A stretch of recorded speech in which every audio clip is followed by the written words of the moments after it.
At first, it was all a breeze, light and warm like a summer night, as soft as a caress, a promise of good times to come.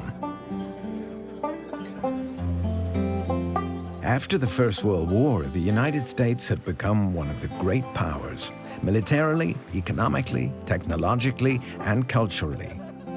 We really were the new world.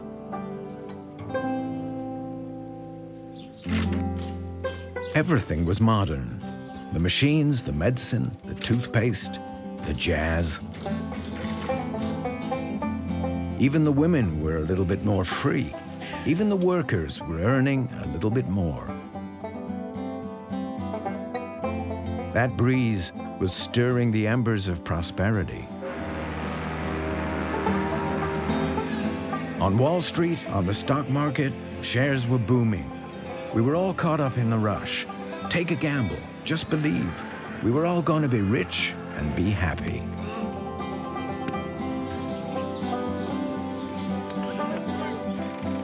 But then that sweet music just seemed to stop.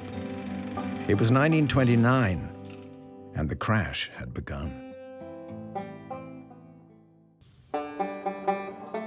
Me too. I ended up on the street. All that prosperity in the 20s had meant my parents could pay for my studies.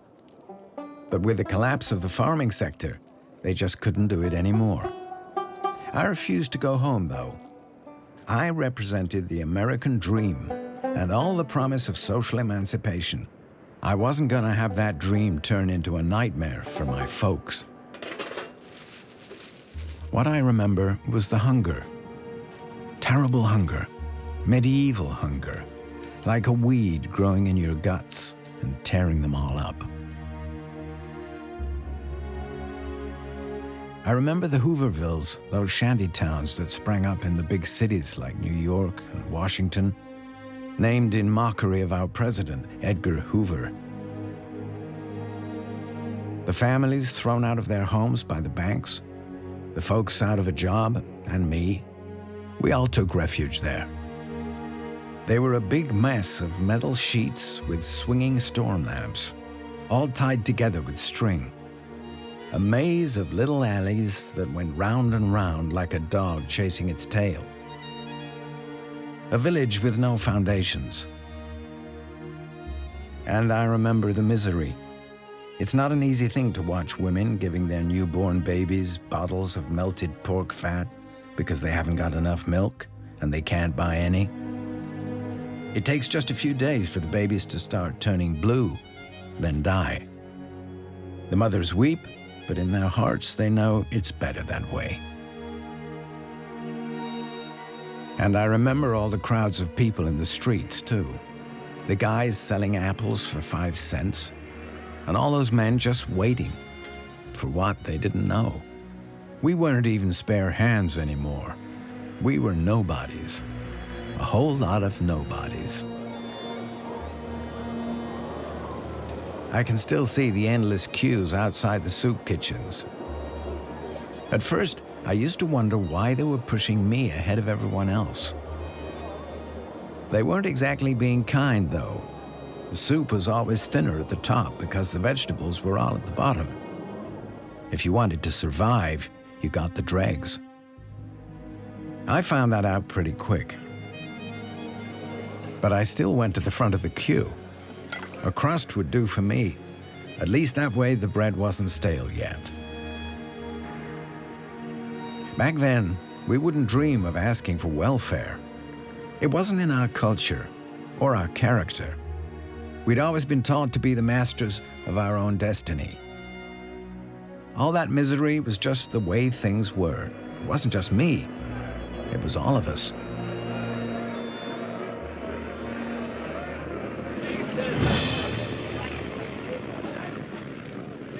But our distress turned to anger.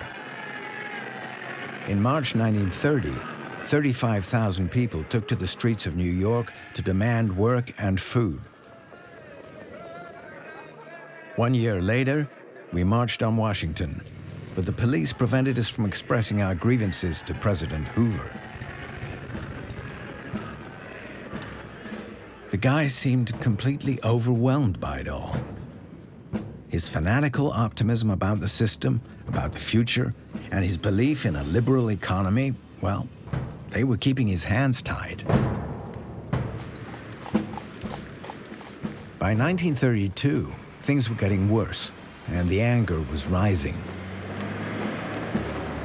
I was still in Washington when 20,000 World War I veterans came to town. They called themselves the Bonus Army, and they wanted the bonus pay they'd been promised by the government. Hoover wouldn't pay them because it would bankrupt the whole country. The protests got nasty. So Hoover sent in MacArthur and his troops to run those old soldiers out of town. To disperse the crowds, they used tear gas for the first time. The Hoover ration, folks called it. I ran. 2 soldiers with bayonets fixed ran right over me as they charged. The veterans paid a steep price. 4 dead, 55 gravely wounded, 1,000 with minor injuries, 2 children suffocated, and 1 miscarriage.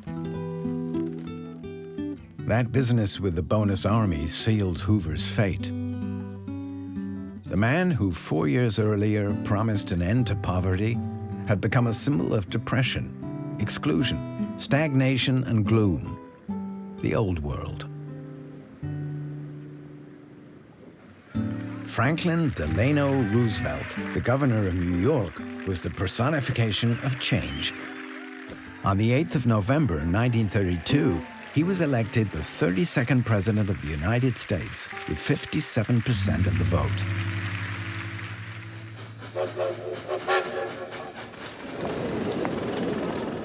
At the same moment, in Germany, Adolf Hitler and the Nazi Party won the general election. Since the Berlin stock market crash of 1927, Germany had slid into a new economic recession. The repatriation of American capital in 1930 sped up the Great Depression of Germany. The Germans felt abandoned. The traditional political parties couldn't seem to bring down unemployment or ease the general tension. In January 1933, President Hindenburg proclaimed Adolf Hitler Chancellor of Germany. The Nazis were in power.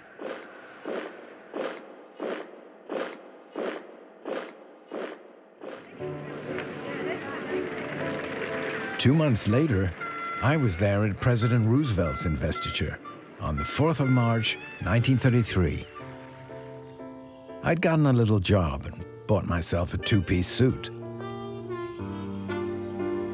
So I got myself hired as a runner between the different administrations. To get things done, the dyed-in-the-wool conservative Roosevelt had surrounded himself with a team of experts with progressive ideas, most of them from Columbia University, like him, and like me. This brains trust wasn't a formal institution, so it left him free to do what he liked.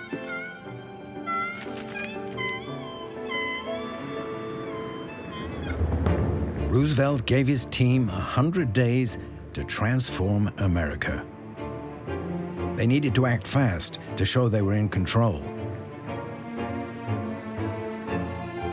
Ordinary citizens were asked for their opinions. Their letters all got read. Oftentimes, some idea that the New Dealers thought was a good one would find itself enshrined in law within a matter of days.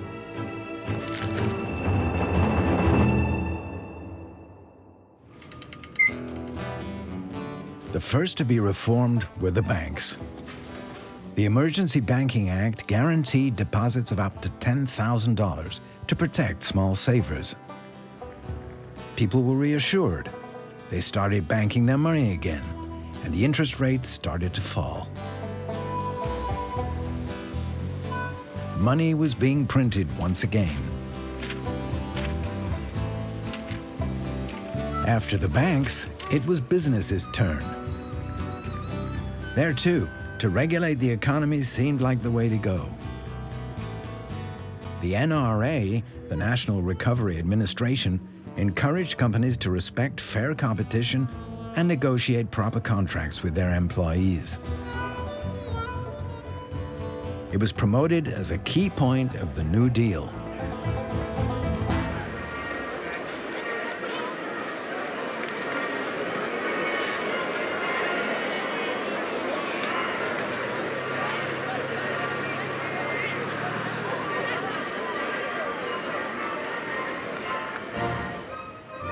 A public works plan was set up to fight unemployment. 4 million Americans found themselves back in work. The New Deal was going to build hydroelectric dams, nearly 1,000 miles of runways, 124,000 bridges, and 18,000 sports grounds. New highways would open up the countryside. The states were coming together.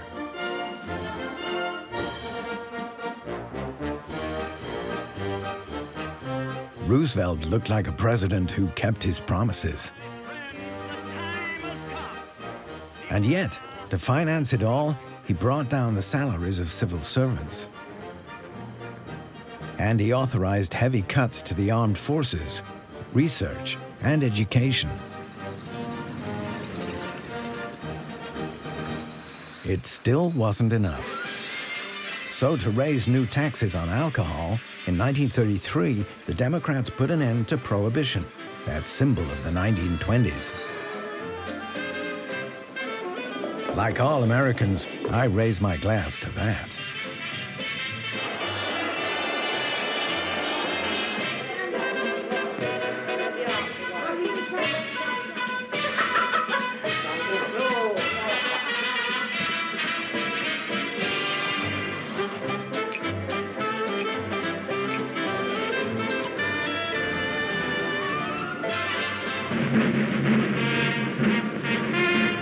Faced with its own Great Depression, Europe was trying to find its own solutions.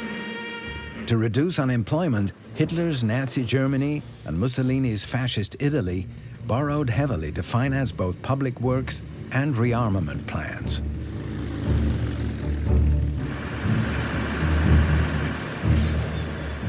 Social issues were what everyone was concerned about. They created an ideological divide that was to prove crucial. On the one hand, Republican Spain, France, Great Britain, and the USA would face up to the crisis by means of democratic values.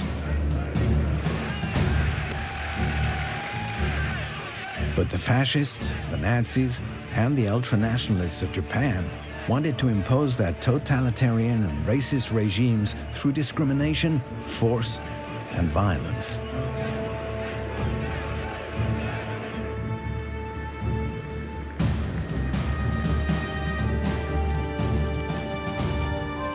In the Soviet Union, class struggle would bring more equality, but often at the price of loss of liberty and of bloody terror. At first, US communism was strengthened by the crisis. It didn't really catch on, though. There was too much arguing between pro- and anti-Stalin factions, and their ideas never got through to the down-to-earth American working man who liked his religious freedom too much, and above all, wanted a job. Back then, only the New Deal could provide them one.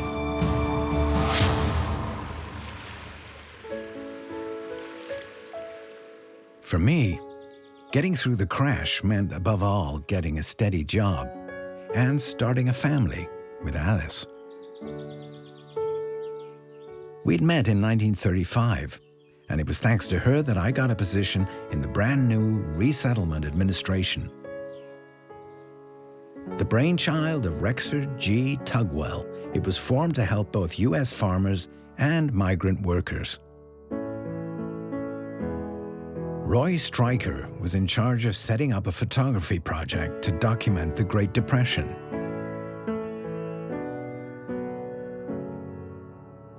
Roy Stryker kind of liked it that we had the same name. So he took on young Jeff Stryker as his assistant.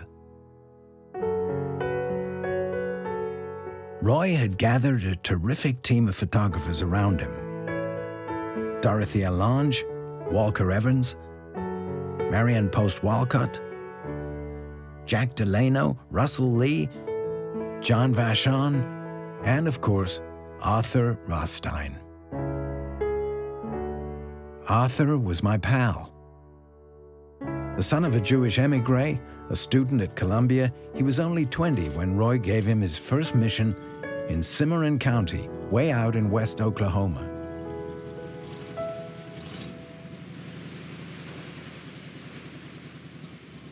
In Washington, we all reckoned the crisis was a thing of the past. Arthur made us see that it was still raging out in the sticks.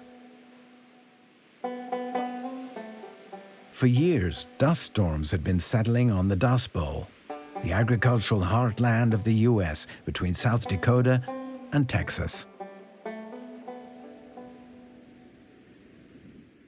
Arthur often spoke to me about the terror and the fascination that he had for this phenomenon. First, there would come this dull roar, like a distant thunder. Then the light would dim and disappear, and then came a wind that builds up like a whistling kettle.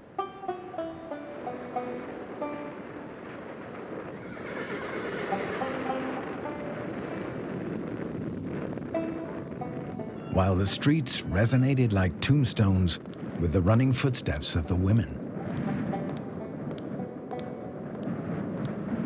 As the years went by, when the stormy season approached, a lot of people just went mad with fear and worry. Others killed themselves.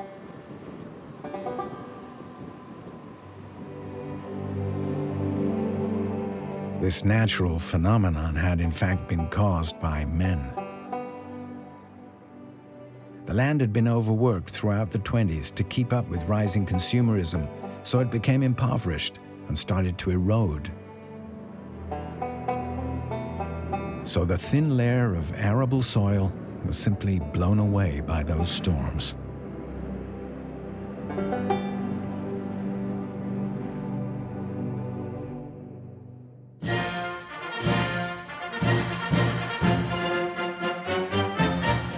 For Roosevelt, saving the farmers meant putting in place a federal environmental policy.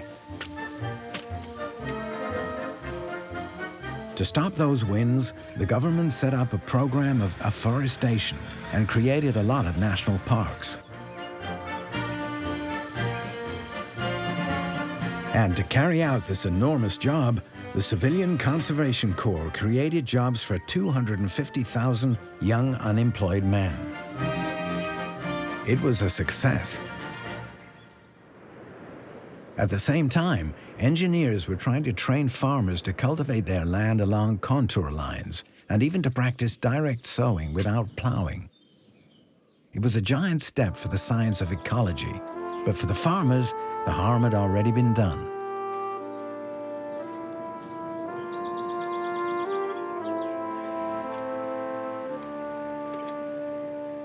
As a result of the fall in prices, the farmers were deep in debt, driven to bankruptcy, and they were forced to abandon their farms.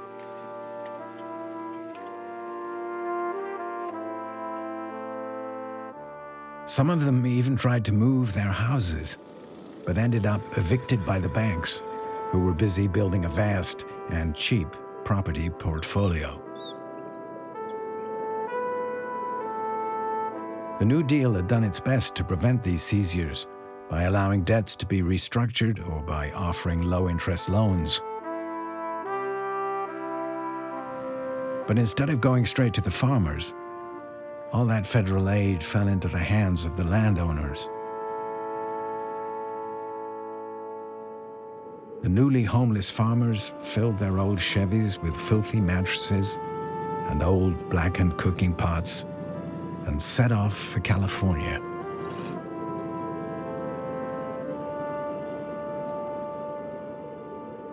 And so was born the mythology of Route 66. it was westward ho all over again. The poor and displaced may have lost their dreams, but they kept on hoping.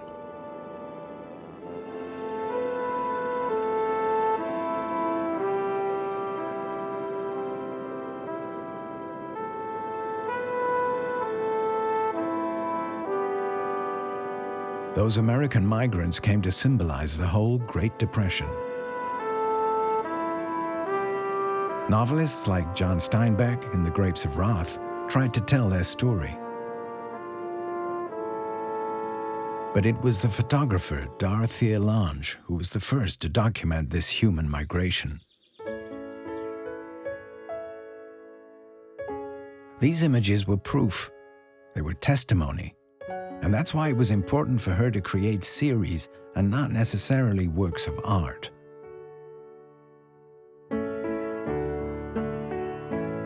Her photos tell not so much of an era, but of a struggle. That of an invisible people, the ones nobody really wanted to see. Dorothea gave those people a face. And it's so striking how those faces all leap out at us from the other side of the lens. They're challenging us. Both worried and glad that we're at last showing some interest.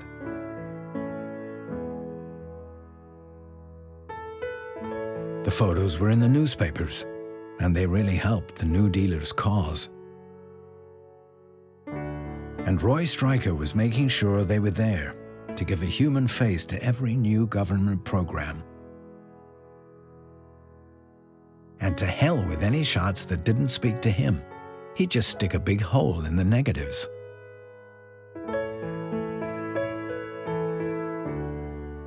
And he really had it in for Walker Evans' pictures. I'd swear he took pleasure in it. He reckoned the guy was too distant, too worried about his artistic career, to just blindly follow Roosevelt's political agenda. It was kinda true. But I've got no beef with Walker Evans. I was getting sort of fancy too. My wedding to Alice was my last shot at a bohemian blowout. We figured the good times were back and things were gonna get better.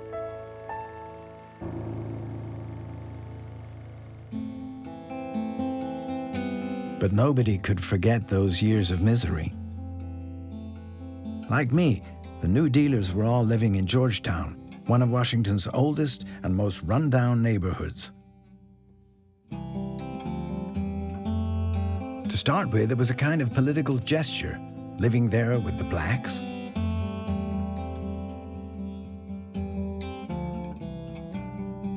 But we could afford to redo the houses. So the rents went up, and the blacks were all out of the picture.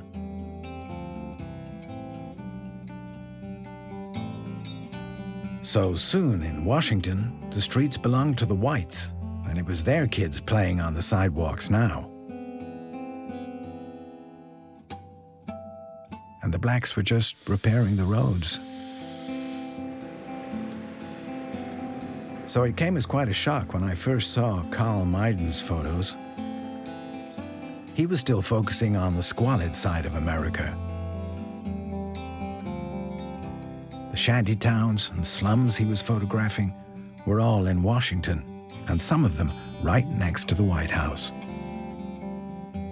These shots proved that crisis was never far away.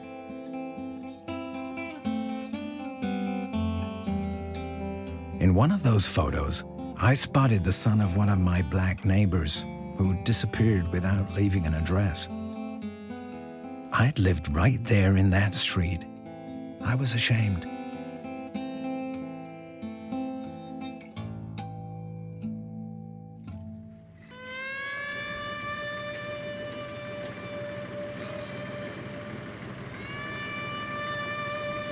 In 1935, even though things were getting better, life was still very difficult for most Americans. If they wanted to keep their jobs, workers were having to accept lower wages and higher productivity.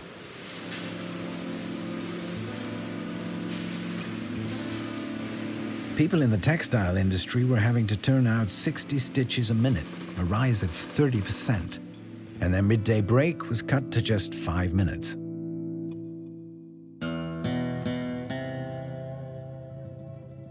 If you couldn't take the pace, or if you got sick, you got fired.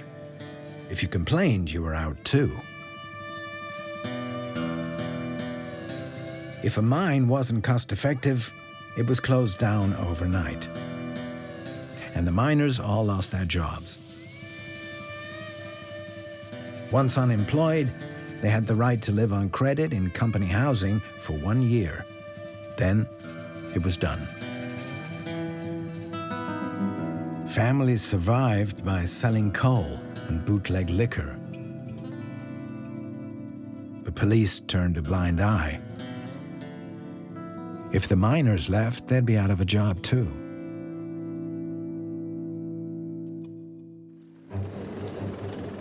At the grassroots, the wildcat strikes were on the rise. United now in their misery, both blacks and whites took part, a new development. Instead of halting social progress, the 1930s strengthened the union movement. In 1935, the National Labor Relations Act defined the powers of the unions and of collective agreements.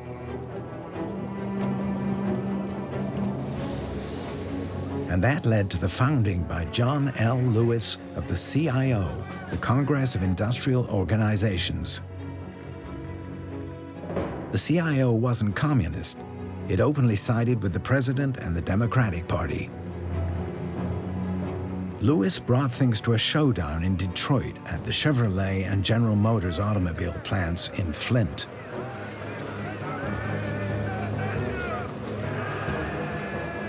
With the support of the whole of America, strikers occupied their factories for 2 months. The workers elected a mayor and organized community life. Roy Stryker's photographs immortalized their struggle.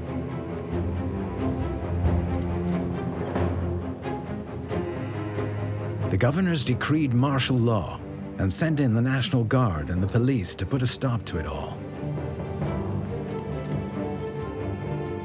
The bosses were threatening to relocate the works and giving double pay to the blacklegs who wouldn't strike.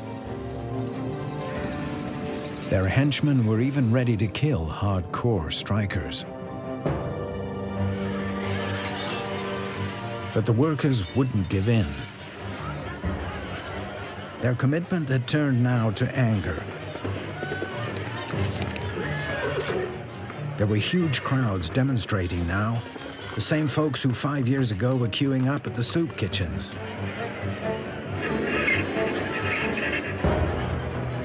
The victory of the Detroit strikers sparked off the idea that democratic progress was directly linked to social progress.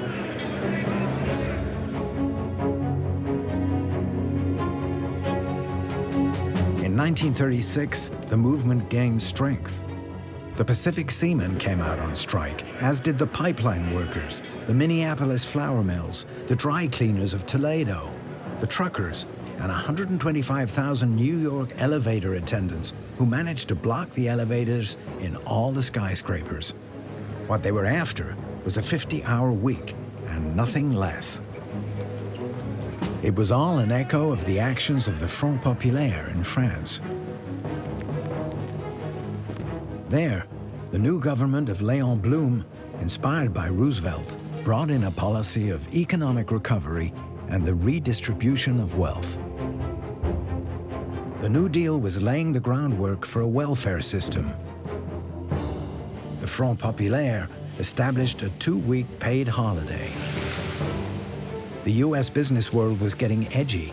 Would America start following this worrying trend?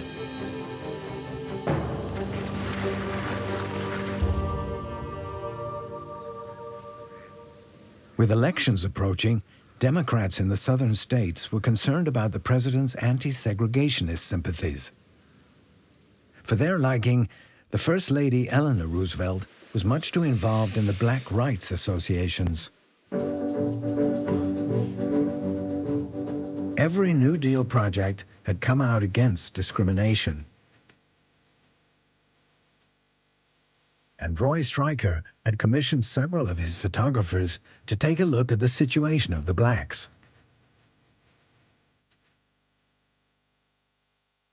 Their photos were a far cry from the image of poor submissive black people, the mammies of Hollywood, the Harlem dandies. It was the first time these people had been photographed without either preconceptions or the desire to humiliate them. Roy didn't want them to be shown as minorities, a concept that always tended to treat them as inferiors. The magic of these images transformed them from Negroes to African Americans. In short, Americans.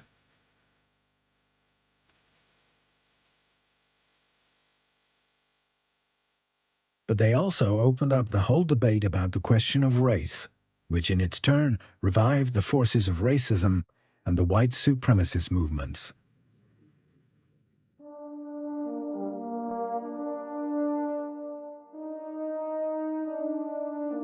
The Ku Klux Klan, in particular, had its ear turned to Europe and didn't hide its sympathies for Hitler.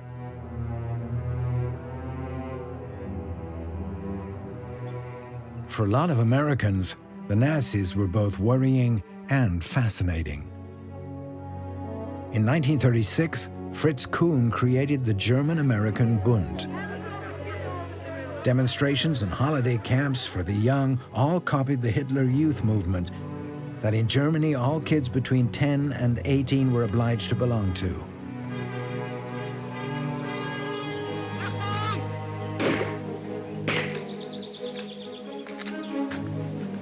At first, Hitler kept his distance from the German-American Bund. He needed a free hand in Europe, and that meant America sticking to its principle of neutrality. He didn't forget that it had been America coming into the war that had brought about the downfall of Germany in 1918. International conflicts and tensions were making their mark on America.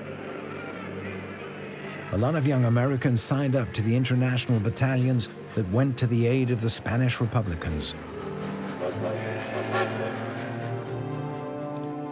In its hasty attempts to reform, Spain's democratic government had been unable to control all the social, economic, cultural, and political ills. Led by General Franco, civil war raged.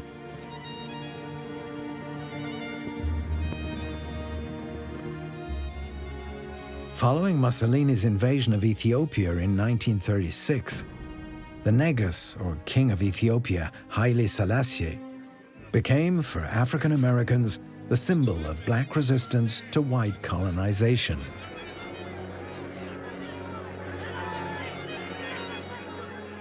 Roosevelt wasn't going to let external conflicts stir up divisions in American society. It was a pacifist society, against any U.S. interventions. To calm things down, the president signed in the first law on neutrality, which forbade the supply of any arms to the warring factions. Its main aim, though, was to preserve national unity. And don't forget that in 1936, President Roosevelt was up for re-election. Ladies and gentlemen, the President of the United States.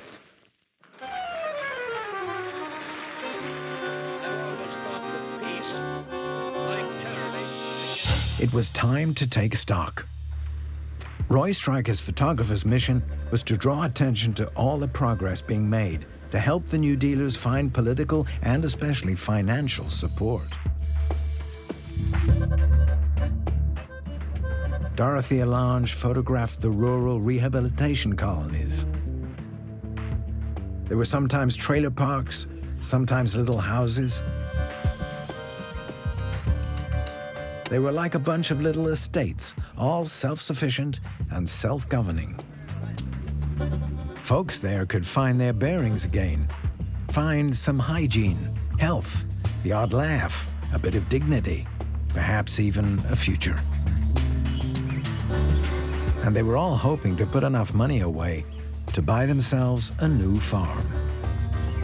The American ideal of the self-made man still meant something. One of the New Deal's great successes was that it gave folks their confidence back. In 1936, industrial production levels went back up to 90% of what they'd been in 1929. There was still a lot of pressure on the market, though.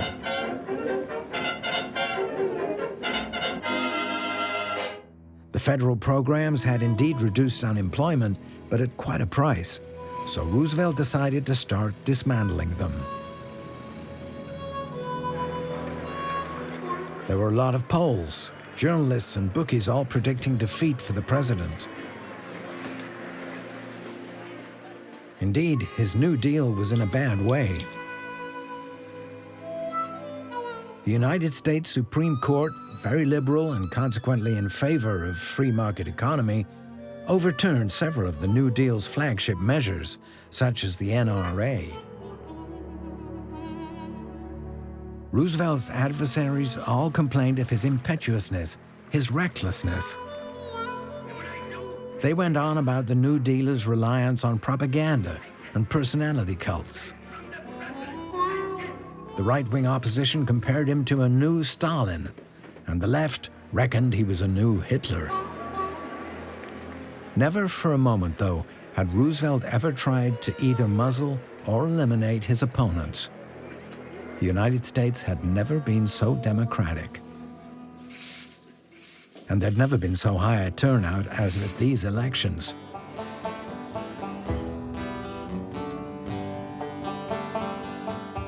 On the 3rd of November, 1936, I was in New York with Alice. We were awaiting the results feverishly. I had my fingers crossed. They said it'd be a long night. In fact, it was all over quickly. A landslide majority, a difference of 11 million votes. Roosevelt had taken 46 of the 48 states. Alice was jumping for joy. Now she wanted a baby. No, 2. I was hugging her. I was so happy. 2 days later, on the 1st of November, the Rome-Berlin axis was proclaimed. The dictators were ganging up.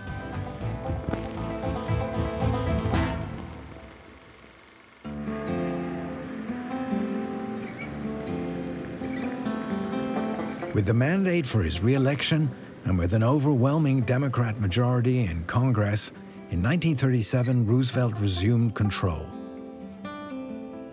He got several reforms passed on a minimum wage for women, on union rights, and on Social Security. The foundations were laid for the welfare state. Government agencies were maintained and expanded. The ministry where I was working was merged with the Farm Security Administration, the FSA. Roy Stryker's information division was maintained, and I got a promotion. However, a lot of the photographers from the old days left. Dorothea Lange had a book to do. And as for Walker Evans, he was preparing his own exhibition at the New York Museum of Modern Art. His leaving was what pushed the FSA into a more political stance. Walker Evans' photos, though, sure left their mark on the agency's image. The way he kept his distance and stayed neutral, his attention to everyday details, his desire to show the things people never noticed, they were the total definition of what it was to be a typical American.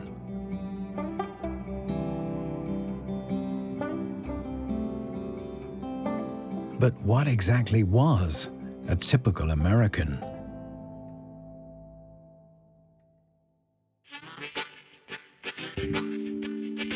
The New Dealers were peacemakers. They were always looking to reconcile people. That's why they had to find an identity that was both modern and for everyone. One in which every American could recognize him or herself. One we could all identify with. Mainstream culture, the day-to-day culture of ordinary people. The language of jazz, gangster movies, and folk music. It was like two riverbanks, cowboys on one side, Indians on the other. Like the four heads of American presidents that we were busy carving out on Mount Rushmore. It was the rodeo. It was Tom Sawyer. It was America itself. It was the smell of cornbread on a Sunday morning, opening a can of soda, your lips freezing up in winter. It was New York hot dogs and California hamburgers. It was Mickey Mouse and all the Disney characters. It was bowling, baseball, basketball, American football. Most of all, it was a way of life, an attitude, the way you move, a way of hanging out and just being.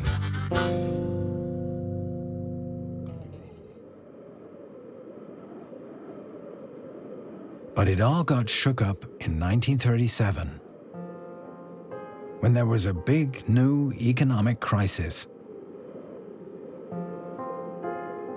Once again, it was a stock market thing, and once again, it was really serious. Shares fell by almost 50%. Everything the New Deal had achieved was just wiped out.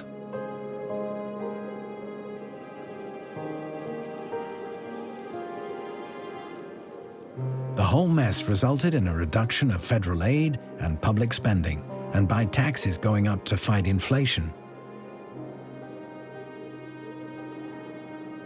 Unlike back in 1929, this time the government acted fast. Roosevelt decided to massively increase public spending by $5 billion. He wanted to send agriculture shares up by cutting down on production. The milk, pork, tobacco, and cotton producers were the hardest hit. Out in the sticks, folks were furious. We were also convinced that the crisis had been overcome thanks to the New Deal. But this sudden recession showed how fragile we really were. Back in '29, I was on my own. This time, I was worried my whole family would be in the street.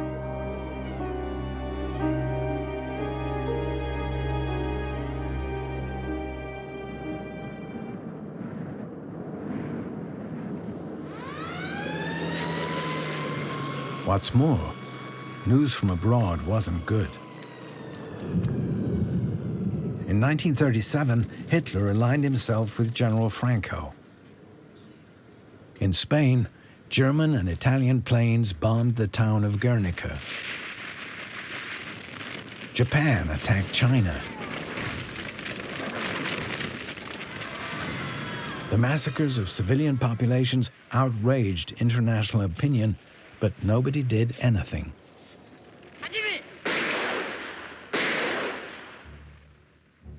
Roosevelt said he wanted to quarantine all the aggressor countries.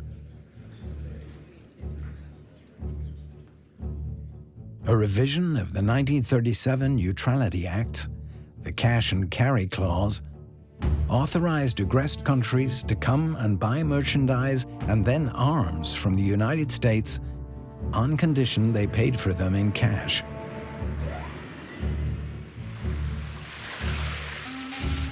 Even if he looked good, the 1937 crash profoundly shook Roosevelt's convictions.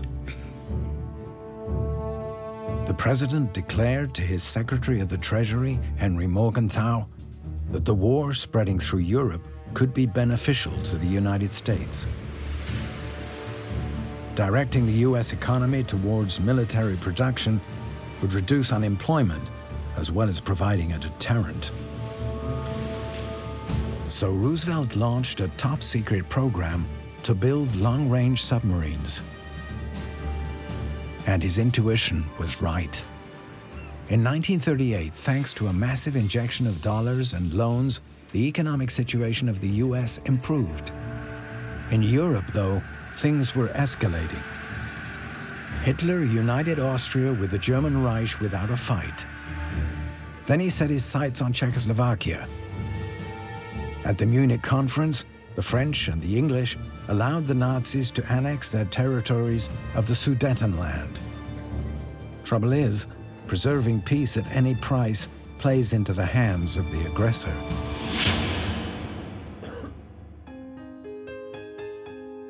Hitler's success also influenced American public opinion. After the crash of 1937, more and more worried Americans were drawn to radicalism. On the 20th of February, 1939, at Madison Square Garden, 20,000 people gave the Nazi salute during a German-American Bund rally. Its leader, Fritz Kuhn, even described the New Deal as a Jew deal. Outside, communist and Democrat protesters came to blows with the police. I was among them.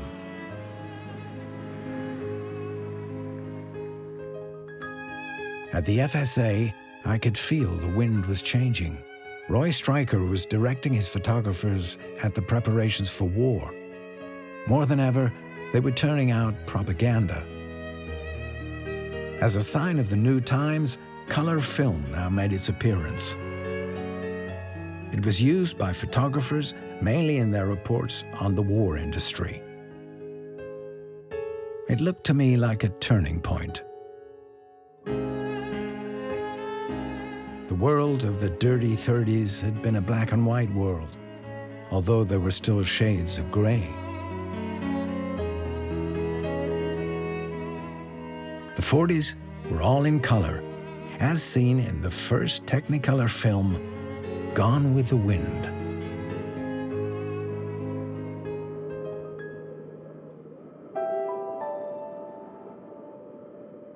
I was trying not to show how worried I was. The atmosphere in Washington was a heavy one. The young communists were demonstrating in front of the White House for peace. All the same, Stalin and Hitler signed on the 23rd of August 1939 a mutual non-aggression pact. Right away, the Nazis invaded Poland. The two hereditary enemies had been longing to tear it apart. France and England just couldn't stand by anymore. War was declared in Europe.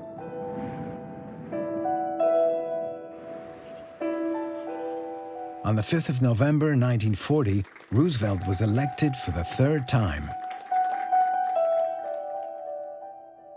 America was now the arsenal of democracy. The Land-Lease Act of 1941 allowed the U.S. to sell military material on credit to nations it supported.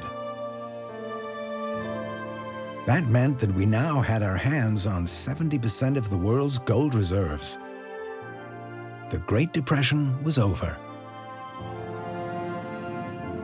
And then, Japan launched a lightning strike against the American fleet based at Pearl Harbor. The United States entered the war. The 6 million unemployed, all lined up under the flag. The FSA was replaced by the Office of War Information, the agency now in charge of propaganda. Fearing he might lose his photo collection, Roy Stryker did his utmost to have it transferred to the Library of Congress. I set to work categorizing and listing the 270,000 negatives. I looked at all the portraits by Dorothea Lange, John Vachon, Walker Evans, Jack Delano, Arthur Rothstein. Those anonymous faces all looked like me. I recognized myself in them. They're my family. They're my doubles. They're all my fears and my hopes.